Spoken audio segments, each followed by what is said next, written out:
Oh, saan tayo pupunta? Papakalayo-layo. Papakalayo. Magja-jogging. Jogging? Hindi. Walking. Walkathon. Paaraw. Oh, papaaraw lang kami bago kami umalis mamaya. Sinipon na eh. Nakapantulog pa ako. Hining. Oh, video mo ako. Tutulog lang pala. Walkathon tayo this morning.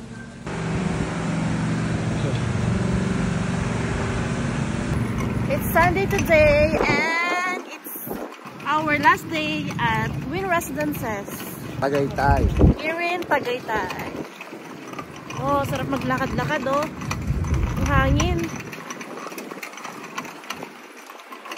Lakad-lakad.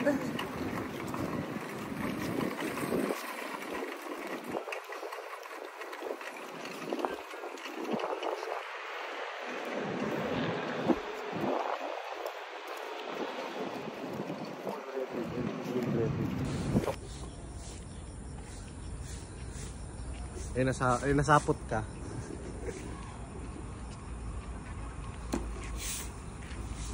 Sarap nang may lupa ka rito, no? Bili ka na. Actually, guys. Bibili tayo 3. Sabi niya sarap doon na may lupa dito. Alam mo na. Kaya kayo, patapusin niyo tong video. Sarap maglakad-lakad. Ang init. Paaraw tayo, guys.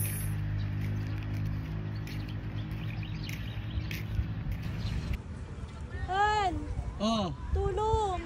pumunta-punta ka sa taas, di ka makababa. Eh, madali lang umakyat, pero mahirap palang bumaba. Taas-taas yung punong inakyat mo. Tulong! Hindi ako makababa. Sige na, tulungan na nga kita.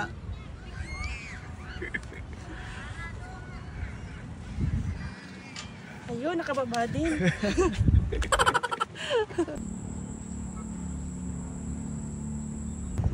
Ang ginagawa mo?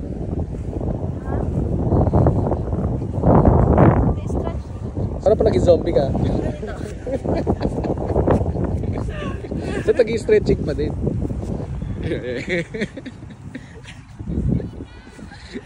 The stretching zombie, guys.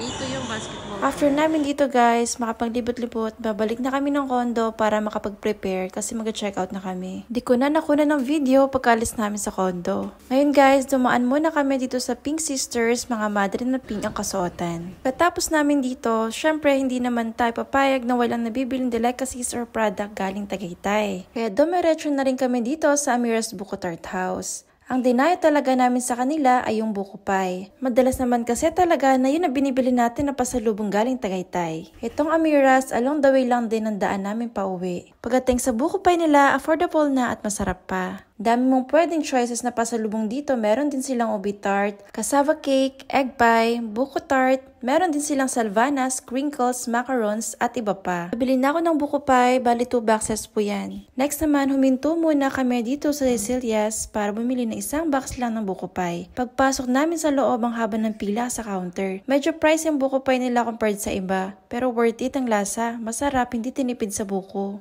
After dyan, daan muna kami sa Ayala Mall, doon na rin kami mag-late lunch.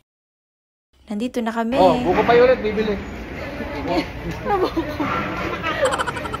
Ayan o, bibili ulit o.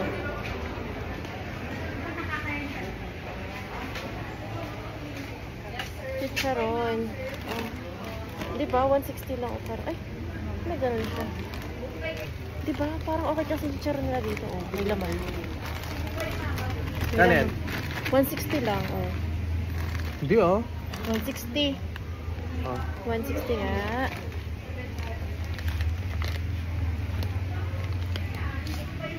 Kami chicharon. Ayan, binabayaran ko na sa counter, bali 2 chicharon ang kinuha ko. Halos puro laman pa. Dito yan sa Florantes. Nakauwi na rin, nakakapagod ng biyahe. Check natin tong Cecilia's Buko Pie, o di ba bawas na agad. Ito naman, chicharon na nabili ko. Sarap yung susuka or isahog sa munggo. Next naman, open na rin natin tong Amira's Creamy Buko Pie. Itsura pa lang ng feeling is creamy na. Kain! At dito nagtatapos ang aking part 3 video sa Tagaytay Staycation. Thank you for watching. See you on my next video.